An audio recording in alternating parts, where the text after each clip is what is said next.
Alaska, home of 700,000 people, and deposit vast reserves of coal, natural gas, zinc, and even rare earth minerals, produce $180 billion worth of oil, or to be exact, 85% of the state budget.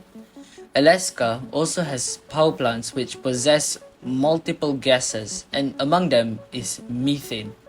Methane contributes to the greenhouse effect, thus contributing to climate change. Methane gas is also responsible for more than 25% of the global warming we are experiencing today. In this day and age, emissions really happen everywhere. Automobiles, manufacturing, infrastructure, and even agricultural industries involved in these mass emissions, and Alaska is no exception. Back to our topic. Alaska is a cold place, which its peak temperature is around 15 to 18 degrees. Cold temperature causes this methane to be preserved and trapped under the ice. 80% of its land has permafrost underneath. Permafrost is a thick layer of ice that stays frozen throughout the year, by which increases in the global sea level can clearly lead to erosion. It can have detrimental effects on both people and animals, leading to habitat loss, decreased agricultural productivity, and increased risks of flooding and landslides. What could possibly be done to protect and preserve while also delivering more? Sustainable and efficient power plant operations without affecting them negatively is not impossible, right? Recently, our team consulted Dr. Murray, who oversees the Alaska Rehab Program, and to be honest, her idea of growing algae bloom is not an ideal solution. When it comes to preserving, algal bloom creates a dead zone in the water where oxygen is heavily consumed. Scaling productions of algae to match the emissions of coal power plants would require massive pools and substantial resources. Things are actually getting hotter, isn't it? This goes to show that we need to find a solution involving recycling and not just destroying. As you know, methane is an ideal gas that provides a significant fraction of the world's primary energy. As you know, energy cannot be created or destroyed, and this is exactly what the first law of thermodynamics is. So, conceivably what I'm trying to say is, by recycling harmful gases, it is one of the ways to benefit coastal areas communities, and that's what I would like to share with you today. Recycling is our main priority. Methane emissions are just a waste of output that is produced within the power plants. The output then was captured and separated by applying gas capture and separation technology. After that, methane that is evaporated is blasted with hot water vapor in a process called steam reforming.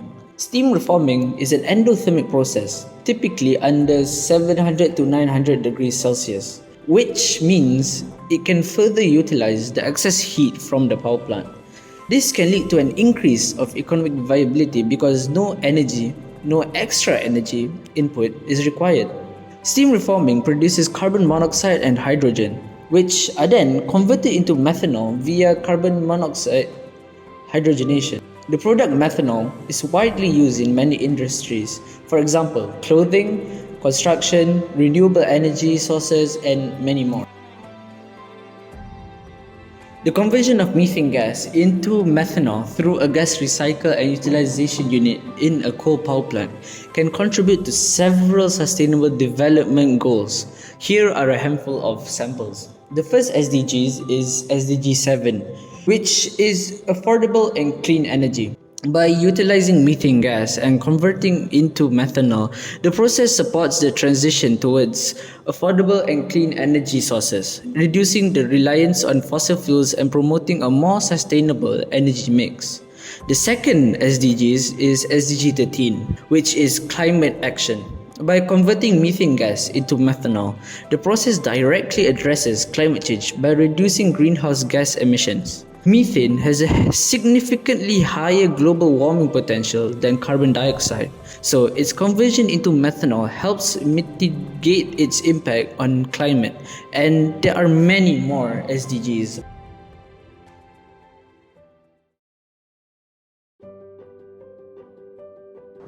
Now, let's focus on carbon monoxide hydrogenation. Carbon monoxide hydrogenation process resulting in production of methanol by using syngas. So now, let's go deeper into the conclusion that we made. First, thermodynamic analysis that we made is based on the chemical equation of carbon monoxide hydrogenation. Some factors that may affect the chemical rate of the reaction will be the presence of catalysts, perhaps opposing catalysts, as well as the temperature, pressure between 50 to 100 bar and reactant concentration. Well, the delta H for this reaction was calculated by using Hess law, and the result was negative 125.135 kJ per mole. And the delta S for the reaction was also negative, as the result calculated was negative 332.292 kJ per mole. And since the gas will turn into liquid after reaction, referring to that information, we can analyze Gibbs free energy. Refer to the Gibbs equation, we get combined parameters of negatives plus positive. So hence, we can exactly conclude that at high temperature, delta G will become more positive and not spontaneous, while at low temperature, delta G will become less negative and the reaction is spontaneous. In this case, spontaneous reaction is a good measurement, as it won't require extra intervention. So we should proceed carbon monoxide hydrogenation at low temperature. But what exactly is the temperature?